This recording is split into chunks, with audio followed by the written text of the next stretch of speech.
both albums have not fared as well as your solo stuff in the past. Although maybe that's an unfair comparison. Because No, I think it's very fair.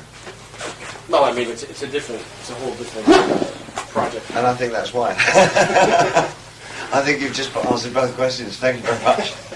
Moving right on. Yes, in terms of... what was the question? Well, I really asked a question. I just made an observation that Okay. neither album has fared as well as your solo stuff. Yes. And, Thank you very much. This gentleman here was just wondering how exactly you analyze that. What do you attribute that to? Can I answer that, or is that directed at you? I No, that's don't for know. both Can of you? you. You, Yeah. you mean may you answer that? May I? Is You- what I, you may exactly answer. what I meant. Sort of like you and I, if our ages were reversed. That is incredible, isn't it? There we are. That was when we first formed Tin Machine. I was much older then, and he was much younger. Yes. And as you see, I wore glasses in those days. It's very funny, isn't it? That really is a funny photograph. We've got to use that on something. Next. On the liner of way there. Maybe we could do a Bob and Dave album. How does she go in I think you know the music that we're doing with Tin Machine is not. I mean, Not very good. not to put down what David has done in the past, but Which was prior to Let's Dance, his stuff was not. He did not have a wide listening audience. He had a strong following, Yeah. but he was not mainstream. Actually, can I interrupt you right there? In fact, what's happening is that in terms of what these albums sell, it's just about what I was selling prior to Let's Dance. That was the kind of audience I'm literally at that place again, for me personally. So it's kind of like home for me. And the type of music we're making, and the bands that we would put ourselves in with, like Living Colour and Pixies and Jane's Addiction, we're probably selling as well, or Sonic Youth, as well or better than bands of that type are selling. Our music would worry me if it appealed to the same people that loved China Girl and Let's yeah, Dance. And you all know, that. or that loved Michael Jackson or Phil Collins or Dancing in the you know. Street. I mean, it's like. I mean, it's fun to subversively enter the mainstream, which is what you pretty much did. I would imagine it would be fun. I wasn't listening to you. Never having subversively entered the mainstream. You just haven't? like on You stage. should try it sometime. But you know, I think that explains the sales. It's just not. It's not lowest common denominator music. You know, it's kind of cranky and difficult. But we're really very comfortable with our situation. In fact, for us, we feel that the band is growing and evolving at exactly the rate that it should be. It feels like a natural process to us. There's no hype attached to us. We do what we do. We go out and play. We usually, generally, are better than people's expectations. And so for us, And our own. well, that's a given. I mean, from night to night, it amazes me that we actually get on stage. And I feel as though we're nurturing something, which means we're throwing a lot of manure on it and hoping at some point It's a it'll compost blossom. concept. The compost concept comes into this. What is the goal? More gall than goal, I think. I don't think there is one. I think the surprising is ourselves and hopefully carrying everybody along with us so they can get the surprise. You know, like a joke isn't funny if no one understands it. You know? I mean, it's kind of so you got to hope that the audience is with you, so that when you're surprised by what you do, when you go into new territory, That they can that they understand share that same experience. And I think that would make, for me, that would be the goal, to keep that improvisational thing alive and rock music. I think probably, if anything, as a goal, then there's one kind of almost a sonic experience that I would like to see happen, which I've never felt yet quite, is that when we reach those butterfly notes, I call them, when it's so fragile but it's so beautiful, and you're not quite sure what's happening, but there's something magical happening, to be able to get that on tape in the studio would be wonderful. It's never happened yet. We've We've got some really good takes on things that we've done in the studio, but for me still, I think our stage performances are definitely the highlight of what we're capable. I think we reach our collective potential on stage. Mm-hmm. And I don't think we've done that yet in the studio. That's interesting. I think we're learning in the studio. I think because it is a new band. Mm-hmm. This, we've only done 2 albums, and I think that like any other band, we'll grow, either we'll grow into each other or we'll grow bored of each other, one of the two. We have no idea which it'll be. I mean, it's inevitable one or the other will happen at some point. And so I still have great expectations, which is probably not a good thing to have, but I do have great expectations about what we are going to be capable of doing in the studio. I'm so very excited about the prospects of going back into the studio again with this band. This is what I was asked to grill you guys about, the goals of the band, but I think you pretty much put your finger on it. It's all about artistic triumphs. Yeah. Whether it's on the stage or in the studio. Yeah, absolutely. And, okay, well, let's talk about your life a little bit before Tin Machine. When do you think you reached those... Was the life before Tin Machine? Let's ponder upon this. Let's ponder this for a second. While you do that, That's can I enough. have this spoon? Yes. When do you think you reached those peaks? What justified it? When do you mean at another time? Had I reached the same kinds of peaks as what I feel that I'm reaching? Yeah, like... Or is that what you mean? Well, in order to find out what sort of goals you have in mind for this band, what were your greatest successes? B, C? For me, personal successes definitely as a clump, and I'm afraid it is a clump of 4 albums: Low Heroes, Lodger, Scary Monsters. I think those 4 are probably, for me, my most important things to me. I think before then, though, there was the odd spot, the odd moment. I think there were things on Diamond Dogs, and there were things on Station to Station. It becomes patchy before then. I think that it evolved into some kind of plateau with those 4 albums. There was a real, like a 4-year period that was terribly fertile for me. Mm-hmm. Then also I loved Let's Dance. I'm one of the few people around that actually likes the Let's Dance album. I thought that, and if one actually compares what was happening at the time musically within the music scene, it was, of its nature, was a fairly innovative album to combine funk and raw blues rock guitar. Was, for instance, before Thriller, and I'm sure gave Michael a spark of an idea of maybe putting a lead guitar on a funk track for him, which has been noted rightfully well. Damn. Then after that, I think I did some songs that I really liked a lot on Never Let Me Down. Unfortunately, I don't think I did them very well. But there you go. That's unfortunately one of the things that happens as well. Were Low Heroes, Lodger, Scary Monsters, were they among your least selling records? Yes. Really? Except for Scary Monsters. Scary Monsters did well? extremely well. Mm-hmm. Huh. And I think that's because I'd sort of battered everybody to death with the other 3, and by the time we got to Scary Monsters, they kind of got the idea of what I was trying to do. There's harmony through And existence. so when actually I had a hit with that, that's when I decided to change and do Let's Dance, and completely go the other way. Mm-hmm. I guess the point is it doesn't happen by design. You just sort of No. you plug away at it, and then it Oh yeah, I don't. I think you can make hit records by design. I would imagine you can anyway, having never You think been so? in that. Well, I don't know. I've never disproving been in that that. for years, though. I don't know. I think there are a lot of formalized stuff out there that is predictably sounds right and actually does get radio play and ends up in the charts and does the job it's supposed to do. I think virtually everything that Janet Jackson has ever done has been sort of a formalized, particular kind of thing that's oriented toward the charts, and indeed that's what it does for her. But Black and white. I think the kind of music that both Tin Machine are involved in, and I individually have been involved in, and music that Reeves has been involved in before this, has been really a question of just playing around with art and making a living out of it. And we're very lucky too. The other thing about having a small, dedicated following is that as you satisfy your own criteria, chances are, if they've aligned themselves with you, it's a similar criteria of what they're looking for. Yeah. So you don't have to second guess your audience. You just have to try to do follow the muse where it leads you along those cliches. Do you find yourself having to battle David's past? Are you catering to an audience that's sort of looking for heroes and?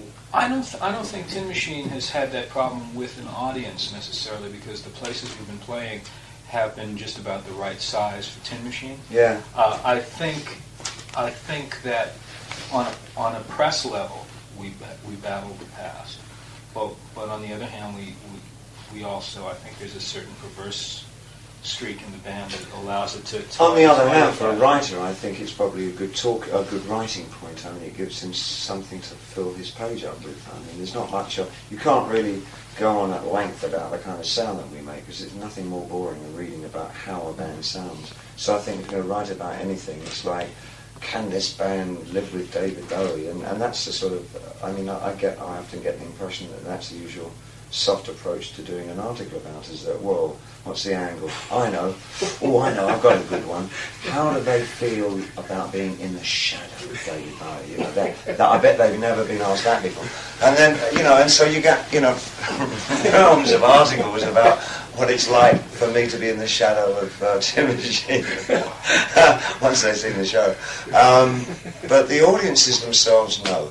I mean, to my knowledge, unless I'm completely Pete Townsend out now, I've never heard anybody yell out a Major Tom or a Gene Genie or anything like that. We do get an occasional Sufi, though. We have gotten, in America, the Or occasional Do the Mouse. Sufi. You do the mouse.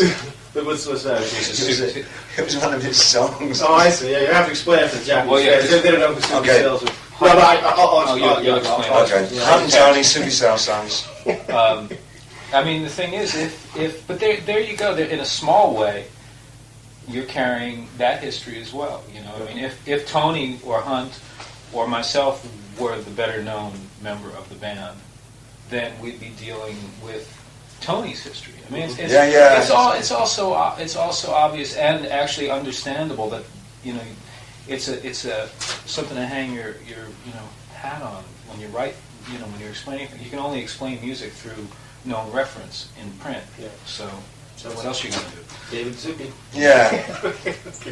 He saw the show last night, our friend Mr. Lasui, who was the author of the questions, by the way. Reeves explained this to David. And he said it was a very passionate approach, and yet very upbeat and happy. Yeah, I think It's a sort of a very affable. Considering the fact that two band members were dying. What were they dying from? Well, Hunt's neck. Hunt's got the most incredibly stiff neck. He's been walking around like a piece of concrete for the last 2 or 3 days. He's moving like Ray Charles. Yeah, he's doing a very accurate Ray Charles impersonation. And what are you I have dying the of? Japanese flu. Oh. Okay, but As opposed to the Akron flu? Well, that's what they told me it was. Oh. They said Japanese flu? at any rate, it was a very sort of at-home type of approach. Yeah, I mean, we've sort of made up our minds. It's not a. There's no point in being professional. Oh God, no! That went out the door ages ago with this band. I think it's not. We don't want to.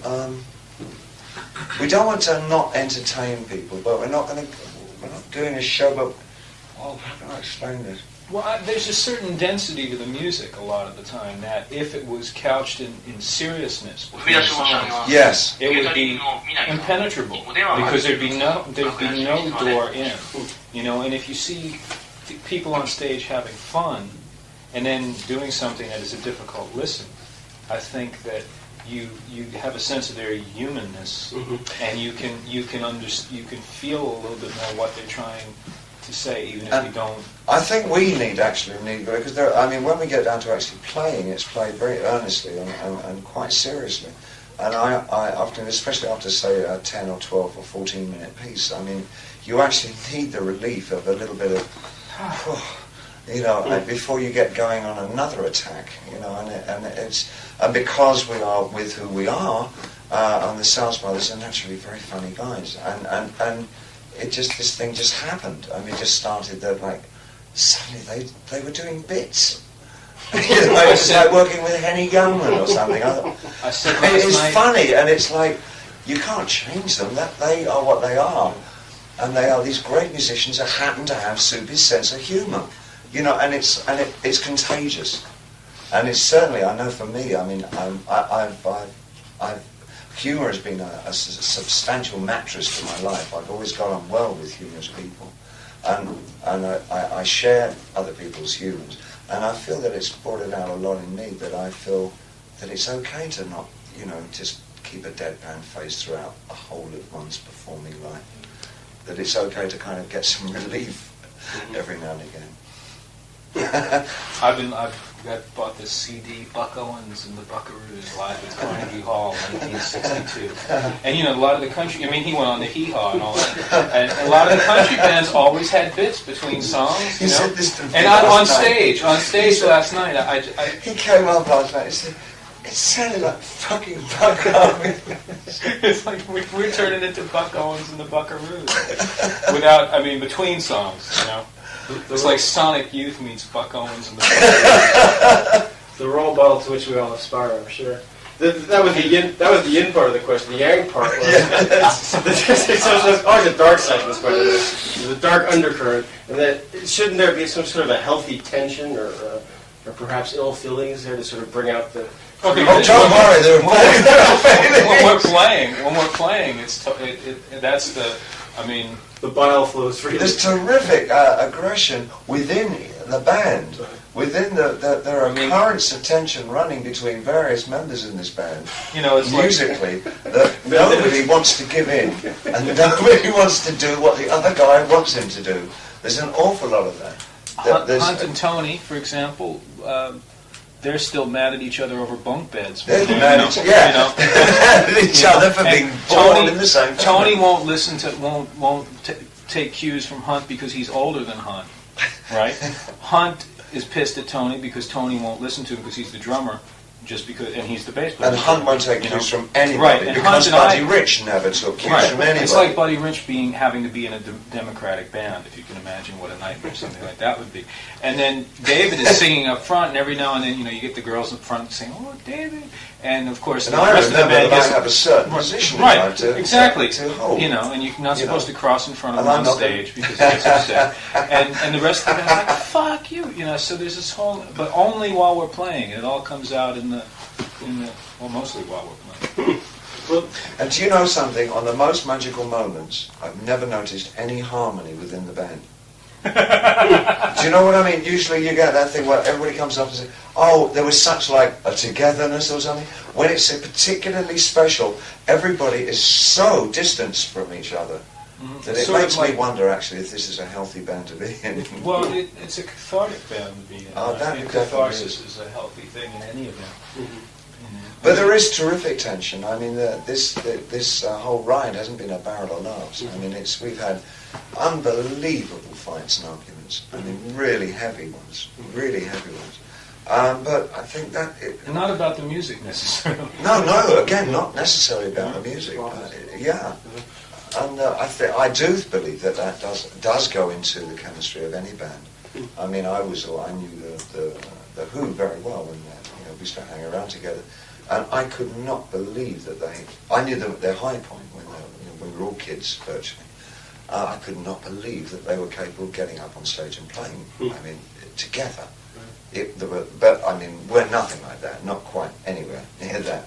But the animosity that was rampant within that band was just something to behold. I mean, nobody had any time for anybody else in that band. I mean, it was extraordinary. It really was. Yeah, that's a legend among. Yeah, and from my observation, it was absolutely true. I mean, it was unbelievable. It must have been hideous. It must have been a nightmare to live through that experience with that degree of tension and pure hostility. I mean, it was. We've not got to that. Well, that's one of our other ambitions. Yeah. That's where we get the separate tour buses and the separate dressing rooms, which we do have at NHK. And yes, this is the first time we've ever had our separate dressing rooms. But I'm not sure. We're still talking to each other in the hallway, though. Yeah, it's a hallway collective. I'm not sure if I'm not ready for this yet, actually. Solo dressing room thing. Let me clarify something here.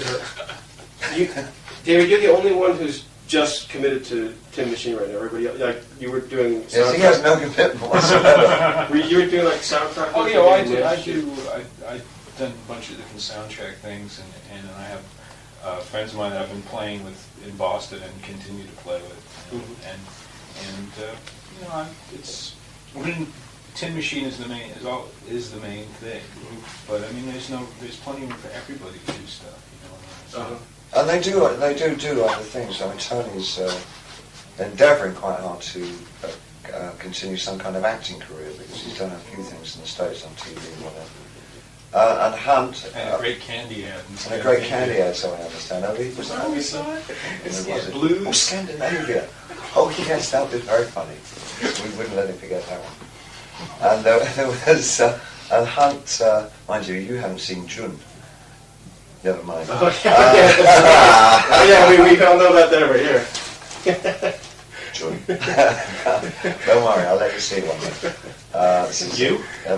It's just another closet of mine there. I believe Miles Davis advertised the same product. Fabulous. Well, then I guess that makes it okay. That's okay. Oh, then, well, Hunt will agree. His short days are number 2. Hunt has a kind of a Charles Bukowski thing going for him. He's basically a beatnik, I think.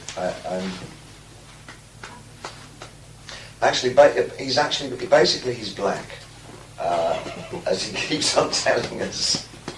But really, his whole ethos is rhythm and blues and soul. I think the places where he hangs out are mainly black. His whole thing is very black. And he's totally, that's the only music he listens to, apart from Buddy Rich, and I'm serious about that, because I think Buddy was one of his first drum teachers. And he often goes down and works down in Texas and Austin and plays with blues bands and does productions down there, does blues productions. You are right, I am looking for a way out of this band. I mean, I am endeavouring to try and, recreate some kind of solo career back. Is that right? You are? Oh yeah, definitely. I'm actually doing something at the moment. I'm fooling around, but at the moment it's fooling around with some ideas. My basic idea is to build up a catalogue of material of my own so that I can quickly get out of this one and go back on the road as a solo artist. Is this with a tongue-in-cheek or? We have one member here laughing quite wildly and slyly grinning his way. So. No, that's not at all true. I will never leave this band.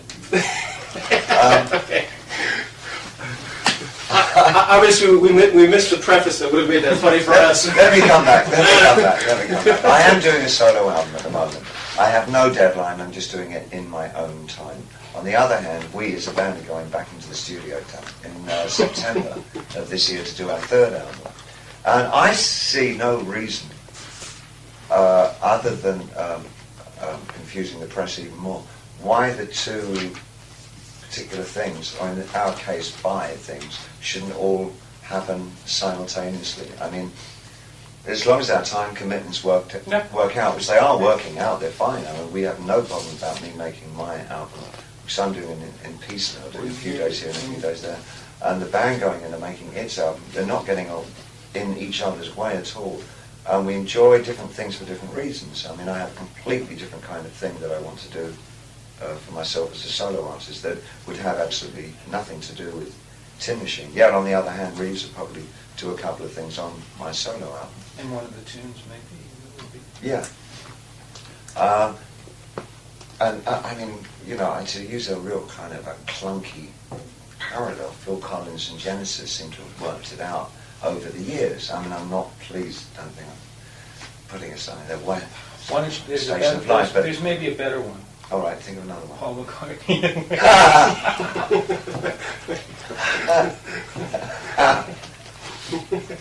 But didn't McCartney used to play as musicians? Yeah. Okay, Genesis. I think Genesis, well, at least it was more acceptable because in that situation they are a real band, and they all divide the money up. We are not McCartney and Wings. So I don't see any reason myself why the two, and nobody has any problem with me doing my stuff. And I love being in the band, and I wouldn't leave the band. I won't leave this band till it goes. There was a rather rude question in here. That's fine. No, that's good. It was. Okay, there's always the fact, David, that much of your success here originally owed to your status as a visual icon. Yeah. And every photo taken was always a little two-minute warning or something. No, it was just Henry. Okay. Every other picture was, a new piece of art, a new Bowie, reinventing yourself. Now, Same old black suit last night. so this is done. That's you closed the door on that. Well, I'm not sure. I don't know. I mean, I'm not. Yeah, carry on. Your question. Well, the would thing is that something? He used the term narcissistic. Yeah. And I never really thought of it that way. I always thought it was sort of you're trying to leave an impact on people with different appearances. Yeah. But is that something you've left behind? The visual icon? I would doubt it. I love dressing up, but I mean, I've seen no cause to over the last few tours. I mean, it's the dressing up was usually done for a reason. I mean, there was usually. I mean, the real dressing up sort of came to a close in 1976. I mean, that's really the last time I did sort of outrageous sorts of things, because I mean, they were geared around particular archetype or stereotype personas that I wanted to develop for the music that I was playing at the time. So they weren't the physical manifestation of the character. It wasn't just kind of an afterthought. I mean, it was part and parcel of this blue-eyed soul singer for the Young Americans thing, the extreme Nazi-fied black and white thing for Station to Station, the alien Ziggy Aladdin insane thing. I mean, there were particular reasons for those things. They weren't sort of, what should we wear this tour? Which it became that after, because I didn't have any characters left anymore, and I was writing from it, as of Low, I was writing from a different place. I was writing very much from me, rather than writing for this persona type thing. Then it just became, what shall I wear? So really it's just basically the colour of the suits changed after that, more than anything else. But if I had an idea for a great visual presentation, I think I'd jump into it immediately, because I love doing that kind of work. It's very stressful. I mean, those monumental shows are really hard work. But, I mean, you're probably aware of Kansai Yamamoto. Yes, sure. When Kansai and I first, because Kansai did all the original costumes for Ziggy Stardust. Is that right? Yeah. Oh. I still have them all, each and every one. And we both felt that we were innovative in our time. And the collaboration, we thought, would be just something nobody had ever seen before. And it worked with the space music I was writing, and with what he was doing to Kabuki and No Theatre Club, basically taking the traditional Japanese thing and throwing it into outer space. Just made total sense with the Ziggy character. In fact, he's talked briefly with me this trip about doing something with him in a couple of years' time. That he wants to do some huge, one of his new, he's doing all these enormous extravaganzas. Can you have an extravagant? I suppose if you overqualify something. I mean, if it works out, God, I'd love to.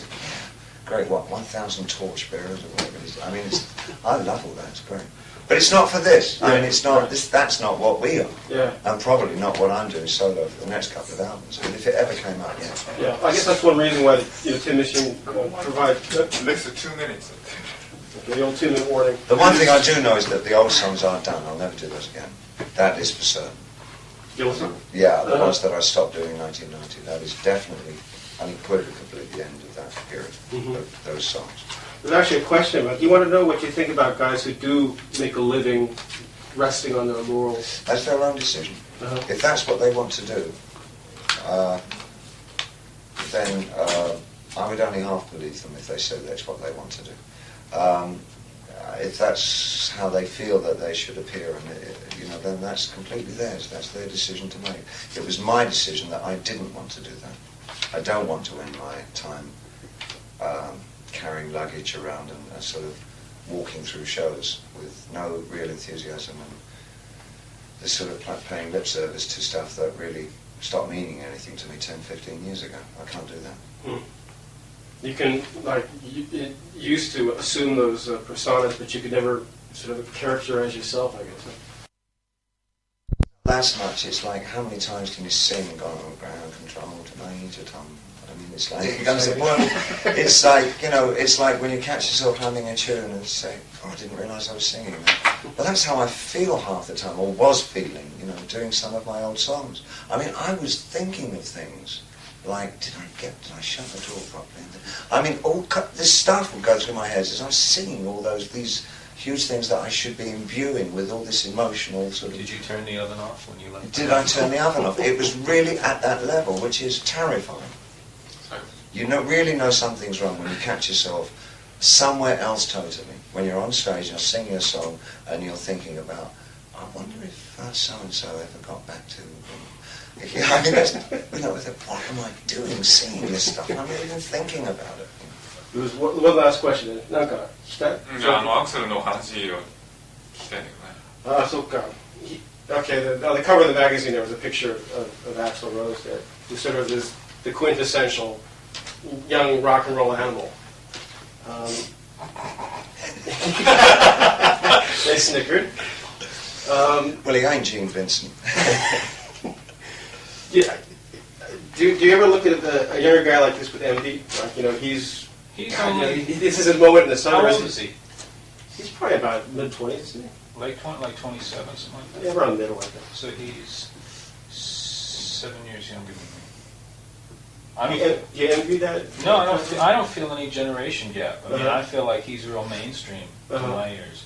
You know, so I don't feel like he's cutting edge or any of those things that you're supposed to expect from someone that's like that. Oh, you know what I mean? yeah, So well, it's definitely not cutting edge, but I mean, he just sort of personifies that sort of the ethic of the self-destructive yeah, rock but and roll. you know, he's as much that as Harry Connick is Frank Sinatra. You know, I mean, it's like it's just it's the next generation of the same thing. I'm looking for the thing I haven't seen before, heard before. How about you? As an elder statesman of pop? I would not particularly envy him because I can guess the kind of furniture that he buys with the money that he makes. Okay. I think you're hinting at something very painful. You don't here. like smoked plexiglass? I used to in the 70s. Hey, can you listen to the radio?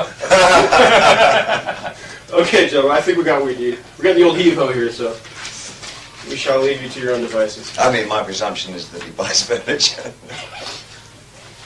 Excuse me, we're ready.